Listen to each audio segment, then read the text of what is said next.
Assalamualaikum warahmatullahi wabarakatuh. Perkenalkan, nama saya Sarah Melaniasti dengan NIM 25042020157. Di sini saya akan menjelaskan tentang fenomena red flag relationship dalam perspektif Islam. Yang pertama adalah latar belakang. Manusia adalah makhluk sosial yang membutuhkan relasi romantis sebagai fitrah.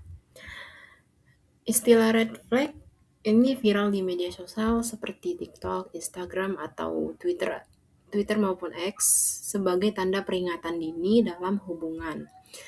Dari data Catahu 2024, kekerasan terhadap perempuan terus meningkat dan banyak pelakunya adalah pasangan sendiri. Islam telah lama memberikan pedoman relasi yang sehat jauh sebelum istilah red flag ini populer. Selanjutnya, apa itu red flag? Red flag adalah tanda peringatan dini bahwa seseorang tidak mampu menjalin hubungan yang sehat, termasuk komunikasi yang buruk, manipulatif, cenderung kekerasan. Red flag ini adalah gejala dini yang jika dibiarkan bisa berakibat ke toxic relationship dan bisa berujung jadi dating violence. Yang selanjutnya ada ciri-ciri red flag dalam hubungan.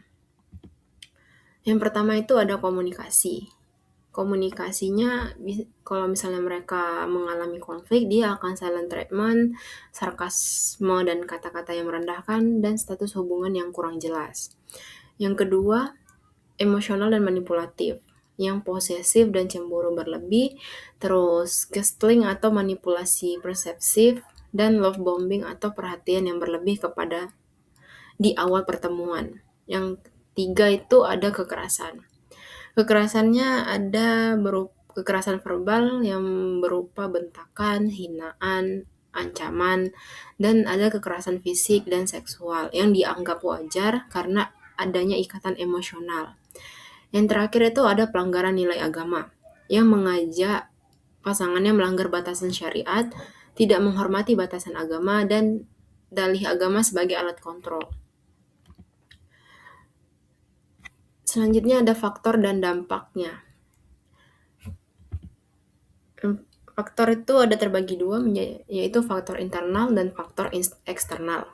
Faktor internal itu berisi tentang kepribadian dan regulasi emosi yang rendah, ketergantungan emosional, dan dorongan seksual yang tidak terkendali.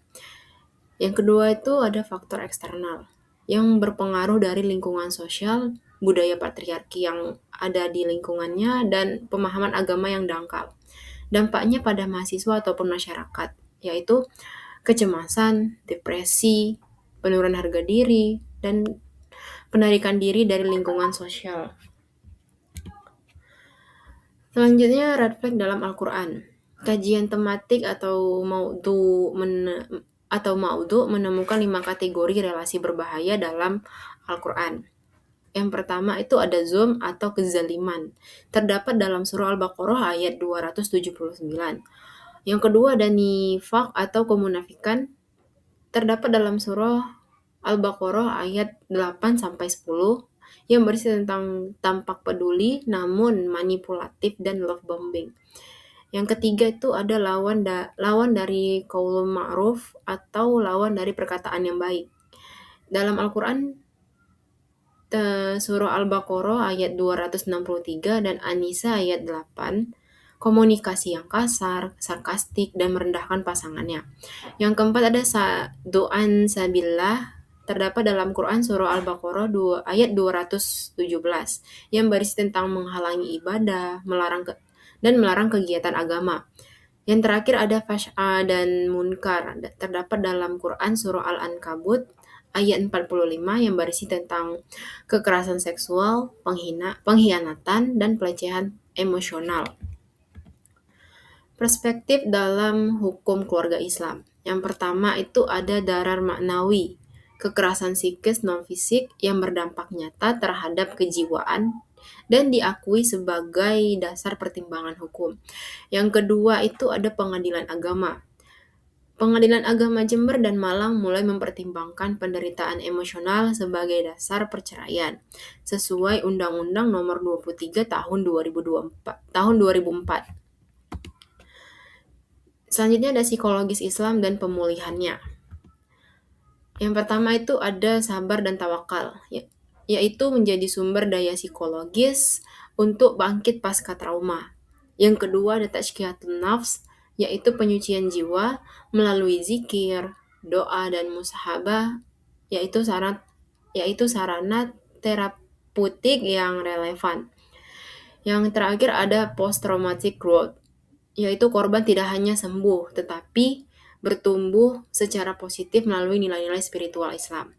Dan di sini saya akan memberikan contoh dalam kehidupan nyata yang baru-baru ini saja terjadi, yaitu seorang wanita yang dikurung oleh pasangannya karena dia mendapatkan kekerasan, dan pas ketahuannya itu wah, jika ada yang tahu ya, jika udah ada baca beritanya pasti bakalan paham sih itu. Dan sampai itu aja sih contoh yang saya berikan karena agak tidak ini ya. Dan kesimpulan dari red flag relationship ini adalah tanda peringatan dini yang dalam hubungan jika diabaikan berkembang menjadi toxic relationship bahkan kekerasan. Islam melalui Al-Quran, hadis, fikih, dan psikologis Islam telah menyediakan kerangka lengkap untuk mendeteksi red flag sejak dini, mencegah melalui ta'aruf dan batasan syariat, memulihkan melalui nilai spiritual seperti sabar, tawakal, dan tazkiyatun nafs, dan melindungi melalui hukum keluarga Islam. Sampai sini yang bisa saya jelaskan, lebih dan kurangnya saya mohon maaf. Saya akhiri, Assalamualaikum warahmatullahi wabarakatuh.